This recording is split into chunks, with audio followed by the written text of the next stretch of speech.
In the small, sleepy town of Maplewood Falls, life was as predictable as the sunrise. Everyone knew everyone, and secrets were hard to keep. The streets were lined with old brick buildings, mom-and-pop stores, and cozy houses where families had lived for generations. It wasn't the kind of place where excitement happened often, but when it did, it spread like wildfire.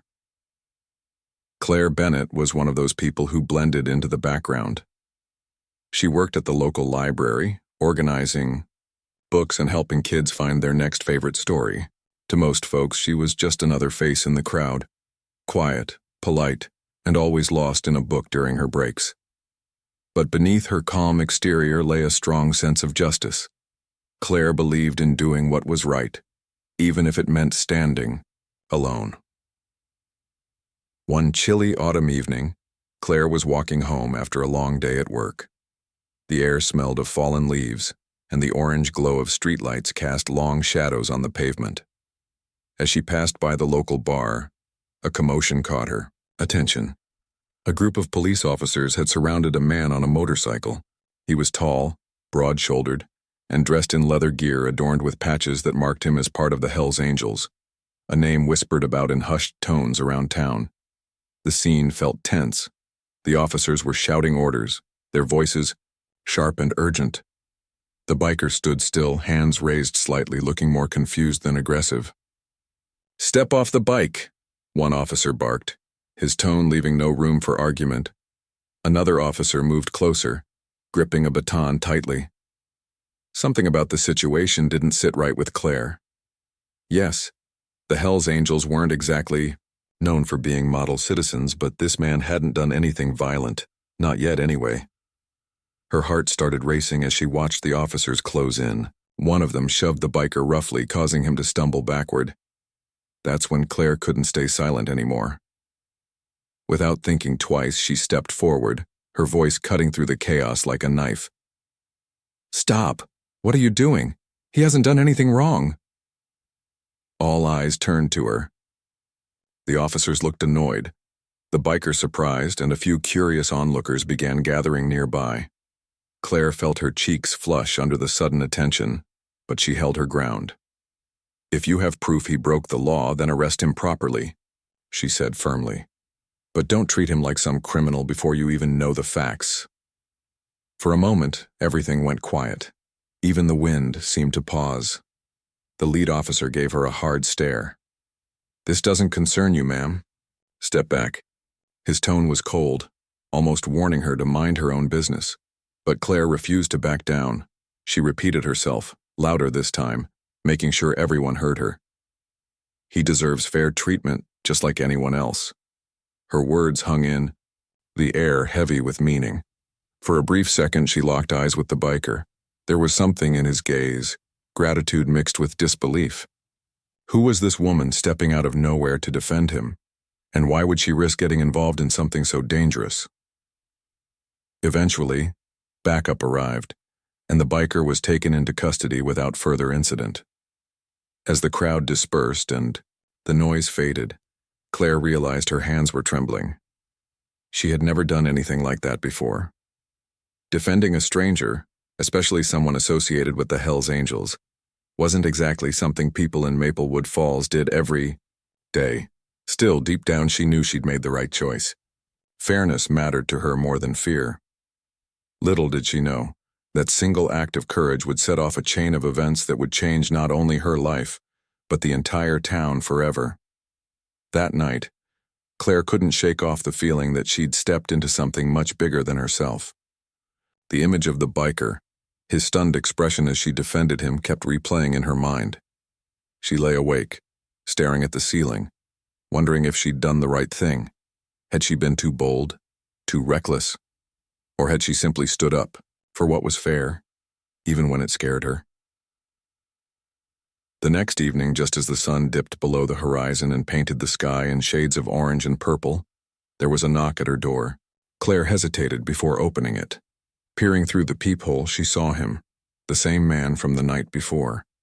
He stood there, his leather jacket slightly worn, his boots dusty from the road. His face was calm, but his eyes carried a weight that made her pause. She opened the door cautiously, unsure of what to expect. "Can I help you?" she asked, her voice steady, despite the nervous flutter in her chest. "I just wanted to say thank you," he said, his tone softer than she'd imagined. "You didn't have to do what you did back there, but you did. And, well, I owe you." Claire blinked, caught off guard by his sincerity. She hadn't expected gratitude, let alone a visit. For a moment, they stood in silence, the cool breeze drifting between them. Then, almost instinctively, she stepped aside and gestured for him to come in. Maybe it was curiosity, or maybe it was the hint of vulnerability she saw in him, but something told her this wasn't a conversation to have. On the doorstep. Inside, they sat at her small kitchen table, the faint hum of the refrigerator filling the quiet room. He introduced himself as Jake, though he didn't offer a last name. Claire noticed how he spoke carefully, choosing his words with thoughtfulness. He wasn't the rough, intimidating figure people whispered about. Instead, he seemed human. Real Jake explained that he wasn't proud of everything the Hells Angels stood for, but he wasn't the monster people assumed either. "I joined because I needed a family," he admitted, his voice tinged with regret. "But now it's more complicated than that. My kid, my son, he's why I'm trying to make things better. I don't want him growing up thinking this is all there is." Claire listened intently, her initial wariness slowly giving way to empathy. She could hear the pain in his voice, the struggle of someone caught between two worlds. It reminded her of stories she'd read in books, people fighting against circumstances beyond their control. Only this wasn't fiction. It was real life sitting right across from her. As the hours passed, their conversation deepened. Jake shared bits and pieces of his life, careful not to reveal too much but enough to paint a picture. He talked about the brotherhood within the club, the loyalty that bound them together, and the darker sides he wished he could escape.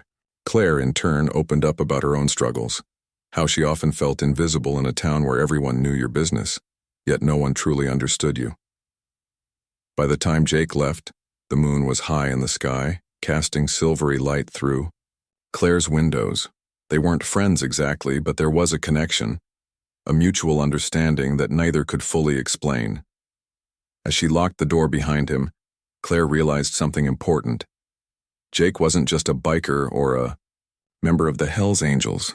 He was a person, flawed and complex, trying to find his way in a world that rarely gave second chances.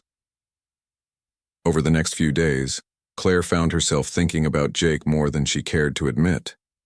She wondered about his son, about the life he led outside the clubhouse, and about the choices that had brought him to Maplewood Falls. She also couldn't ignore the whispers spreading through town. People had seen her step in to defend him, and now they were watching her closely. Some praised her bravery, while others muttered disapprovingly under their breath. One afternoon, as she shelved books at the library, an elderly woman approached her. "You're the one who stood up for that biker, aren't you?" the woman asked, her tone curious rather than judgmental. Claire nodded, bracing herself for criticism, but instead, the woman smiled faintly. "It takes guts to do what you did. Just be careful, dear. Not everyone appreciates courage like that." Her words lingered in Claire's mind long after the woman left. Be careful. It sounded like advice, but it also felt like a warning. Claire knew she'd crossed a line by stepping into Jake's world, however briefly. But she couldn't ignore the fact that meeting him had awakened something in her, a desire to understand, to challenge assumptions, and to stand firm in her beliefs. Then came the rumors. Whispers about the Hells Angels began circulating again, louder this time. Someone claimed the club was planning something big, a deal involving drugs or weapons. Others dismissed it as gossip, but Claire couldn't shake the unease growing in her gut. Was Jake involved? Had she misjudged him completely? One evening, unable to resist her curiosity, she decided to visit the clubhouse. It was risky, she knew, but she needed answers. The building loomed ahead, its walls covered in graffiti and patches that marked it as territory.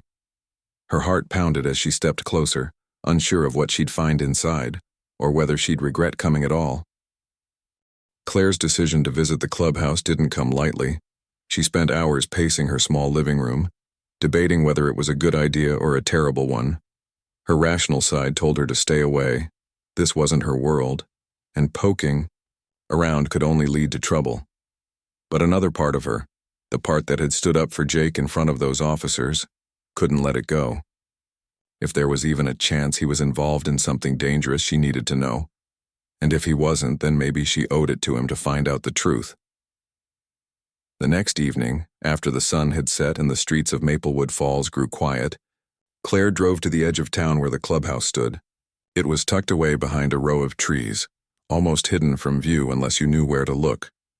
The building itself looked weathered, its wooden walls scarred with scratches and faded paint. A few motorcycles were parked outside, their gleaming, chrome reflecting the dim light of a nearby street lamp. Claire parked her car a short distance away, took a deep breath, and stepped out. Her heart raced as she approached. The faint sound of laughter and music drifted through the air, mingling with the low rumble of voices. For a moment she considered turning back. What was she doing here? This wasn't her place.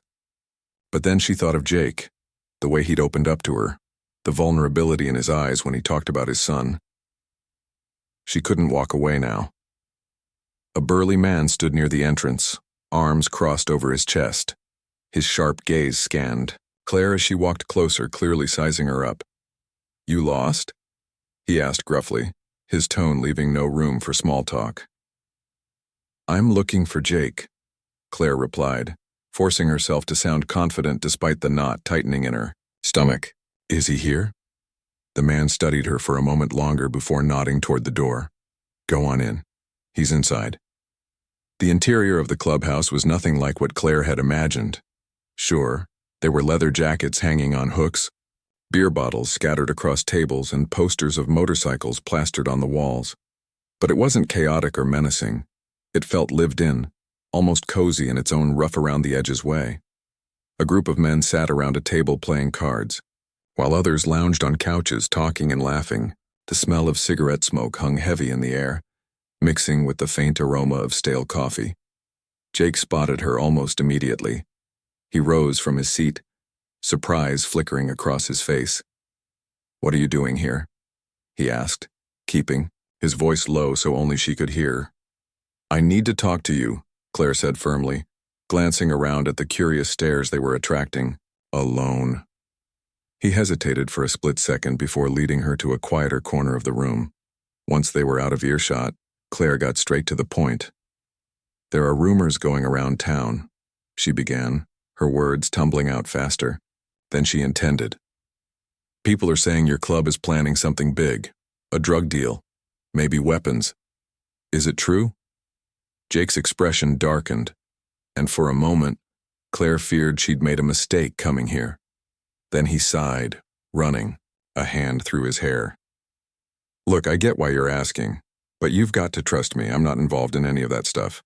Yeah, the club's got its problems, but I'm trying to keep my head down, especially for my kid." His answer didn't fully satisfy her. "Then why are people talking about it? Where are these rumors coming from?" "I don't know," Jake admitted, frustration creeping into his voice. "But if I had to guess, someone's stirring the pot, maybe trying to pin something on us we didn't do." Claire frowned, unsure whether to believe him. Part of her wanted to take his word at face value. He'd been honest with her before, after all. But the other part couldn't ignore the nagging doubt gnawing at her mind. If Jake was telling the truth, then who was behind the rumors? And more importantly, why? Before she could press further, a commotion erupted near the entrance. A new arrival had walked in, someone none of the bikers seemed particularly happy to see. Claire didn't catch much of what was said, but the tension in the room shifted, instantly. Voices grew louder, tempers flared, and Jake excused himself to handle whatever was happening. Left alone, Claire wandered toward the back of the clubhouse, curiosity getting the better of her. That's when she noticed a partially open door leading to what looked like an office. Inside, papers were strewn across a desk, along with a laptop left open. Something about the scene felt off. Against her better judgment, she stepped inside, scanning the documents quickly. Most of them were handwritten notes and receipts, but one folder caught her eye. It contained lists of names, dates, and amounts of money, things that didn't quite add up. Her pulse quickened as realization dawned. These weren't just random records, they were evidence of transactions, possibly illegal ones. Claire's mind raced. Was this proof of the very thing people were accusing the Hells Angels of? Or was it something else entirely? Before she could process what she'd found, a voice startled her. "What do you think you're doing?" She spun around to see Jake, standing in the doorway, his expression unreadable. For a moment, neither of them spoke. Then Claire held up the folder, her hands trembling slightly. "I need to know the truth," she said quietly. "Are you in this or aren't you?" Jake closed the gap between them, his jaw clenched. "It's not what you think," he said finally, "but explaining it won't be easy." As they stood there, the weight of everything unsaid pressing down on them, Claire realized she'd stumbled into far deeper waters than she ever anticipated. Whatever secrets lay within those files, they would change everything. For Jake, for the town, and for her. Jake's words hung in the air like a storm cloud, heavy and ominous. "It's not what you think," he repeated, but his voice lacked the conviction Claire had hoped for. She clutched the folder tighter, her fingers trembling as she stared at him. The trust she'd started to build with him felt fragile now, teetering on the edge of collapse. "Then tell me what it is," she said firmly, her voice cutting through the tension. "Because this," she gestured to the papers in her hand, "looks bad, really bad." Jake sighed, running a hand over his face. He glanced around the room as if making sure no one else was listening, then pulled out a chair and sat down heavily. "You're right, it does look bad, but it's not mine. None of this is my doing." Claire hesitated, torn between skepticism and the faint hope that he was telling the truth. "If it's not yours, whose is it? And why is it here in your clubhouse?" Jake leaned forward, resting his elbows on his knees. His voice dropped to a near whisper. "Somebody's setting us up. These records, they're fake. Someone planted them here to make it look like we're involved in something illegal." Claire frowned, trying to piece together what he was saying. Who would do that, and why? "That's the million-dollar question," Jake muttered bitterly. "Could be another club trying to stir trouble. Could be someone outside the biker world entirely. All I know is we've been walking a tightrope for years, trying to stay clean while still keeping the peace within the club. This feels like an attack. A way to take us down without giving us a chance to fight back." For a moment, Claire let his words sink in. It sounded far-fetched, but she couldn't deny there was logic to it. If someone wanted to destroy the Hells Angels' reputation, or worse, frame them for crimes they hadn't committed, this would be a clever way to do it. Still, doubt lingered in her mind. How could she be sure Jake wasn't just spinning a story to protect himself? "I want to believe you," she admitted finally, her voice softer now. "But how can I? You're asking me to trust you based on nothing, just your word." Jake looked at her, his eyes searching hers. "I get it, I do. After everything you've seen tonight, I wouldn't trust me either. But I need you to hear me out. There's more going on here than meets the eye." He stood up abruptly and walked to the desk, rifling through the scattered papers until he found what he was looking for. He handed her a crumpled sheet of paper, covered in scribbles and arrows. "This is a list of names, people who've been poking around town lately, asking questions about us, spreading rumors. One of them has to be behind this." Claire scanned the list, recognizing a few names from Maplewood Falls. There was a local business owner known for shady deals, a mechanic with ties to organized crime, and even a city council member rumored to have skeletons in his closet. Each name sent a chill down her spine.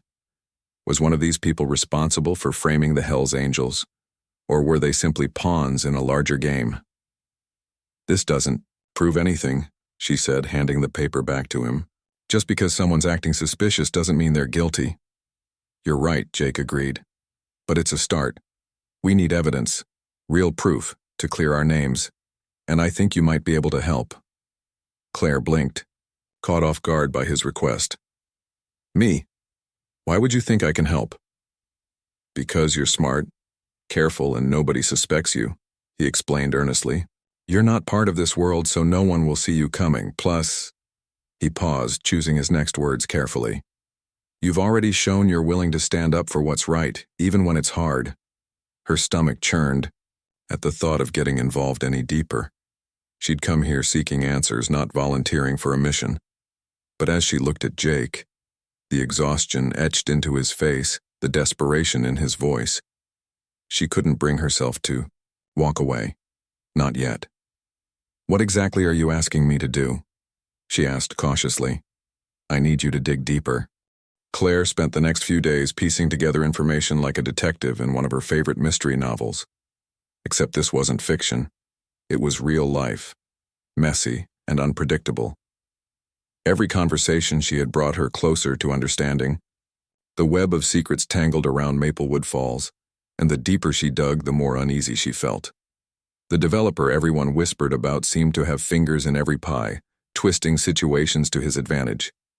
But Claire couldn't shake the feeling that there was still something bigger lurking beneath the surface. One evening, as she sat at her kitchen table with notes spread out in front of her, she heard a knock at the door. Her heart skipped a beat. It was late, and unexpected visitors weren't exactly comforting these days. She peeked through the peephole and saw Jake standing there, his face shadowed by the dim porch light. He looked tense, his jaw clenched and his hands shoved deep into his jacket pockets. She opened the door cautiously. What's wrong? She asked before he could even say hello. Jake stepped inside without waiting for an invitation. His voice was low, but urgent. We've got trouble, he said, pacing her living room like a caged animal. Someone tipped off the police about the clubhouse. They're planning a raid tonight. Claire froze, her mind racing. How do you know this?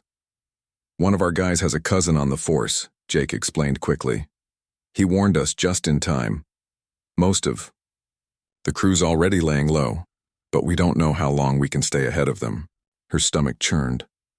A raid meant chaos, not just for the Hells Angels, but for the entire town. Rumors would explode, trust would shatter, and innocent people might get caught in the crossfire. And if Jake was telling the truth about being set up, then this could destroy everything he'd been fighting for. What are you going to do? She asked, her voice barely above a whisper. I'm getting out, he said firmly. For my kid's sake, I can't stick around and risk getting locked up over something I didn't do. But before I go, I need your help one last time. Claire hesitated. She wanted to believe him, to trust that he was making the right choice. But helping him now felt like stepping onto thin ice that could crack at any moment. What kind of help? Jake reached into his pocket and pulled out a flash drive. This, he said, holding it up, it's got everything, emails, bank records, photos. Proof that the developer's behind all this. If I disappear, someone needs to make sure this gets into the right hands. Claire stared at the tiny device, her pulse quickening. Taking it meant becoming directly involved, not just as someone asking questions, but as someone holding evidence that could blow the whole thing wide open. Why me? She asked, her voice trembling slightly. Why not give it to someone else? Someone safer? Because they'll come after anyone connected to the club, Jake replied grimly. If I hand this off to one of my brothers, they'll be targeted too. You're the only person I trust who isn't tied to this mess, and honestly, he paused, looking at her with an intensity that made her breath catch. You're the only one brave enough to see this through. The weight of his words settled over her like a heavy blanket. Brave. Was she really? Or was she just stubborn, refusing to back down once she'd started something? Either way, she knew she couldn't turn away now, not when so much was at stake. Okay, she said finally, taking the flash drive from him. Her hands shook as she tucked it into her pocket. But if I'm doing this, you have to promise me something. What? That you'll keep yourself safe, she said firmly. No matter what happens, no matter where you end up, you take care of yourself and your son. Got it? Jake nodded, his expression softening for a brief moment. I will. Thank you, Claire. For everything. They stood there for a moment, the silence between them thick with unspoken emotions.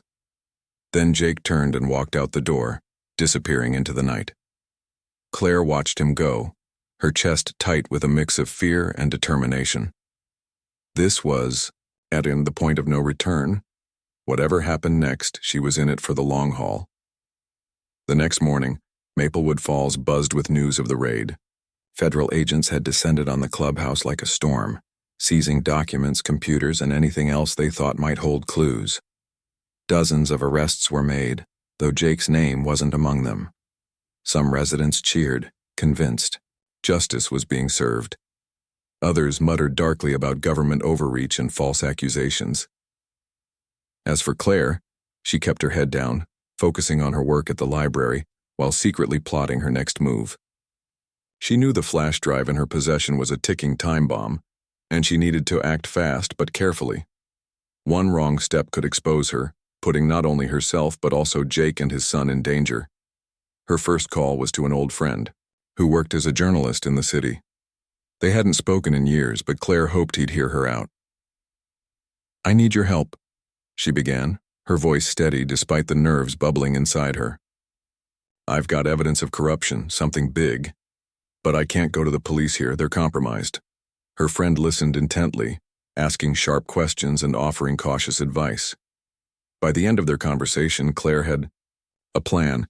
Leak the information to a trusted news outlet, letting the public decide what to do with it. It wasn't perfect, but it was better than sitting on the sidelines while lies festered. That night, as she uploaded the files to a secure server, Claire allowed herself a moment of quiet reflection. She thought about Jake, about the vulnerability in his eyes when he'd handed her the flash drive, the weight of responsibility he'd placed in her hands. She thought about the town, divided by fear and suspicion, desperate for answers. And she thought about herself, a woman who'd once blended into the background but now found herself at the center of a storm. When the upload finished, she leaned back in her chair, exhaling slowly. There was no turning back now. Tomorrow, the truth would come out, and Maplewood Falls would never be the same again. Whether that was a good thing or a bad thing remained to be seen. But one thing was certain: Claire Bennett had changed forever. The next morning, Maplewood Falls woke up to headlines that sent shockwaves through the town. The evidence Claire had leaked painted a damning picture of corruption, greed, and manipulation, all tied back to the out-of-town developer who'd been quietly buying up properties and spreading fear. The documents revealed secret deals, bribes, to local officials, and even hints of ties to organized crime. Worst of all, they exposed how the developer had orchestrated the rumors about the Hells Angels, using them as scapegoats to deflect attention from his own schemes. At first, disbelief rippled through the community. People struggled to reconcile the polished image of the wealthy businessman with the shadowy figure described in the reports. But as more details emerged, emails, bank transfers, even recorded phone calls, the truth became impossible to ignore. For many, it felt like waking up from a long, uncomfortable dream where nothing added up. The Hells Angels weren't saints, but they weren't the villains the developer had made them out to be either. For Claire, watching the fallout unfold was surreal. She stayed glued to her laptop at home, refreshing news websites and scrolling through social media feeds. Comments ranged from outrage to disbelief, with some defending the developer while others demanded justice for those falsely accused. Her heart raced every time someone mentioned her name, or worse, speculated about who might have leaked the information. So far, no one had connected the dots back to her, but she knew it was only a matter of time before questions started flying. By midday, the library where Claire worked buzzed with chatter. Patrons whispered over coffee mugs and newspapers, their voices hushed yet animated. One elderly man approached her desk, his brow furrowed. "Did you hear about this whole mess?" he asked, tapping the front page of the local paper. "They're saying the Hells Angels were framed, can you believe that?" Claire forced a calm smile, though her pulse quickened. "It's wild," she replied nonchalantly. "I guess things aren't always what they seem." He nodded thoughtfully, then added, "Whoever dug up this stuff must have taken a big risk. Brave, if you ask me. Brave." The word echoed in her mind long after he walked away. Was she brave or reckless? She still wasn't sure. All she knew was that she couldn't sit idly by while lies destroyed lives. That evening, Claire received a call from her journalist friend. His voice was tense but excited. "You did it," he said. "This story's blowing up everywhere. People are demanding answers from the mayor, the police department, everyone. You've lit a fire under this whole thing." Claire swallowed hard, gripping the phone tighter. "Is anyone asking where the info came from?" "Not yet," he admitted. "But it's coming. Someone will eventually start poking around. Are you ready for that?" She hesitated, staring out the window at the quiet street below. "I don't know," she confessed, "but I can't take it back now, can I?" "No," he agreed, "and honestly, I don't think you should want to. What you've done, it's important. Just be careful." After hanging up, Claire sat in silence, letting the weight of everything settle over her. She'd set something powerful in motion, but power often came with consequences. Would people thank her for exposing the truth? Or would they vilify her for rocking the boat? Her thoughts turned to Jake. Where was he now? Had he managed to stay safe? She pulled out her phone and scrolled through old messages, debating whether to reach out. Claire's heart raced as she stared at her phone, Jake's words echoing in her mind. "There's a bigger player involved." The thought sent chills down her spine. She had hoped the evidence she'd leaked would be enough to expose the developer and clear the Hells Angels' names. But now it seemed like they were only scratching the surface of something far more sinister. She spent the rest of the night pacing her small living room, replaying their conversation over and over. Who could this bigger player be? Someone in the government? A powerful corporation, or worse, someone local, someone trusted by the entire town? The possibilities swirled in her head, each one darker than the last. By morning, exhaustion weighed heavy on her shoulders, but there was no time to rest. If Jake had found new information, it meant the danger wasn't over, and neither was her role in all of this. She knew meeting him again came with risks, but she also knew she couldn't ignore what he had uncovered. They agreed to meet late that evening at an abandoned gas station on the outskirts of town. It was isolated enough to avoid prying eyes, but close enough for Claire to feel somewhat safe. As she drove through the quiet countryside, the sun sinking low behind the trees, her hands gripped the steering wheel tightly. Every shadow along the road made her jump. Every sound from the car seemed louder than usual. By the time she pulled into the crumbling parking lot, her nerves were frayed. Jake was already there, leaning against his motorcycle under the dim glow of a flickering streetlight. His face was grim, his usual calm demeanor replaced by tension. When he saw her car, he straightened up and walked toward her, carrying a worn leather satchel. "You came," he said, his voice low. "I wasn't sure you would." "I didn't have much of a choice," Claire replied, stepping out of the car. "What did you find?" He opened the satchel and pulled out a stack of documents bound together with a rubber band. "This," he said, handing them to her. "It's proof that the developer isn't calling all the shots. He's working for someone higher up, a politician based in the state capital. They've been using him to push people out of Maplewood, fall so they can build some kind of private facility here. Something big and illegal." Claire flipped through the papers, her stomach sinking with each page. There were emails detailing plans for the project, blueprints labeled with code names, and even transcripts of conversations between the developer and the politician. The scope of the operation was staggering. Whatever they were building, it wasn't just about money or power, it was about control. "But why?" she asked finally, looking up at Jake. "Why target our town? We're not exactly important." "It's not about us," he explained. "It's about location. Maplewood Falls sits right where they need it, for transportation routes, resources, whatever. To them, we're just collateral damage." The weight of his words hit her like a punch to the gut. Her town, her home, reduced to nothing more than a pawn in someone else's game. Anger bubbled inside her, hot and unrelenting. "We can't let them get away with this," she said firmly. "If we expose this too, maybe we can stop them before it's too late." Jake nodded. though his expression remained troubled. I agree, but we'll need help. More than just your journalist friend this time. This goes beyond Maplewood Falls. It's statewide corruption. That means we'll need to go public in a big way. Claire hesitated, knowing what he was suggesting. Going public meant putting herself directly in the spotlight, making herself a target. But staying silent wasn't an option anymore. Too many lives were at stake, including Jake's and his sons. Okay, she said after a moment. Let's do it, but we'll need a plan. Over the next few days, Claire and Jake worked tirelessly to piece everything together. They compiled the documents, organized the timeline of events, and drafted a statement explaining exactly what they'd uncovered. It was risky. They had no idea how far the corruption reached or who might try to silence them, but they didn't have a choice. Justice demanded action. Their first step was reaching out to a national news outlet.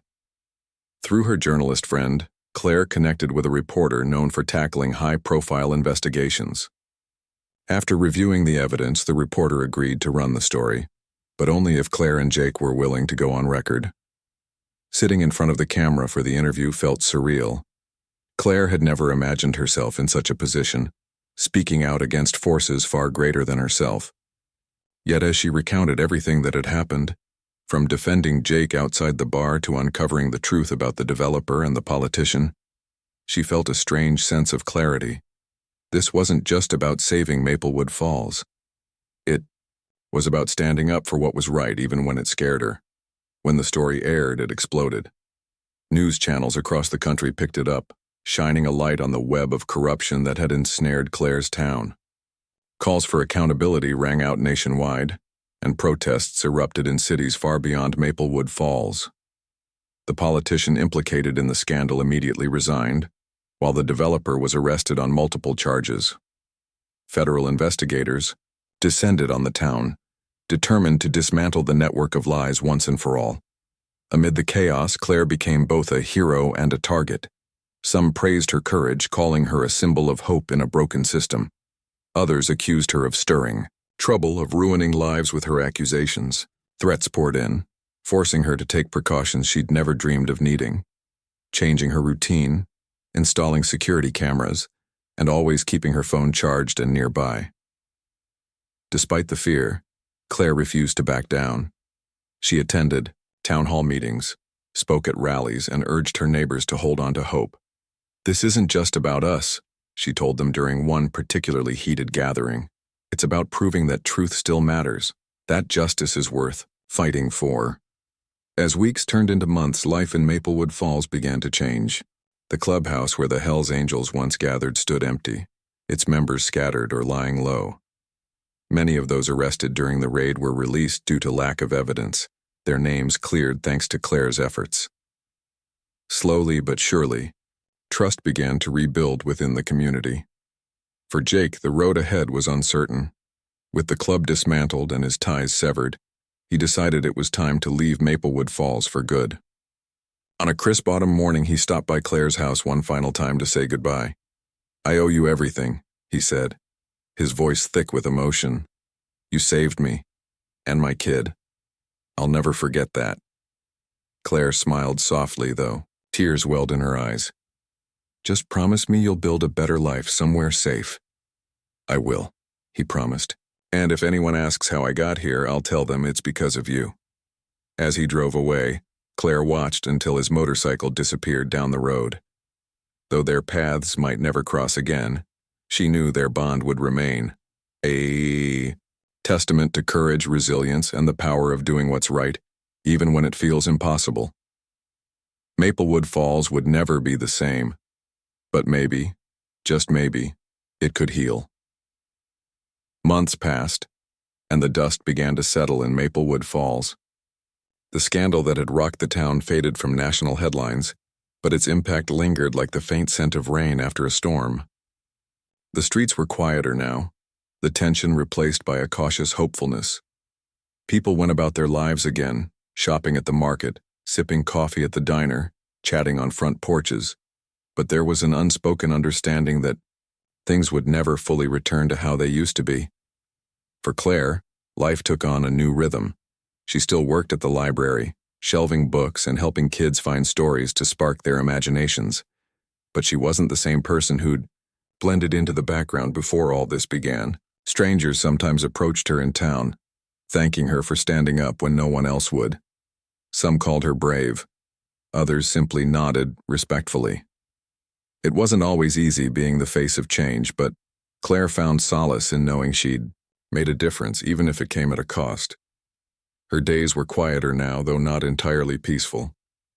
Threats had slowed to a trickle, but she remained vigilant, keeping her blinds closed and her phone nearby just in case. Still, she refused to let fear dictate her life. If anything, the ordeal had taught her the value of resilience. Every morning, as she walked to work under the golden light of sunrise, she reminded herself, "You stood your ground once. You can do it again." The town itself showed signs of healing, though scars remained. The developer's plans for Maplewood Falls were scrapped, his name erased from public memory like graffiti scrubbed off a wall. Empty lots where homes once stood served as reminders of what had been lost, but community members banded together to rebuild. Fundraisers popped up around town, raising money to repair damaged properties and support families affected by the chaos. Slowly, the pieces started coming back together. At the center of it all was Claire. She became a sort of unofficial leader, not because she sought the role, but because people naturally gravitated toward her calm determination. When disagreements arose over how to move forward, she listened patiently, offering solutions that balanced fairness with compassion. Her quiet strength inspired others to step up too, creating a ripple effect of unity. One Saturday afternoon, the town held a small ceremony to honor those who'd helped bring the truth to light. A plaque was unveiled in the park near the library, bearing the names of key figures involved in exposing the corruption.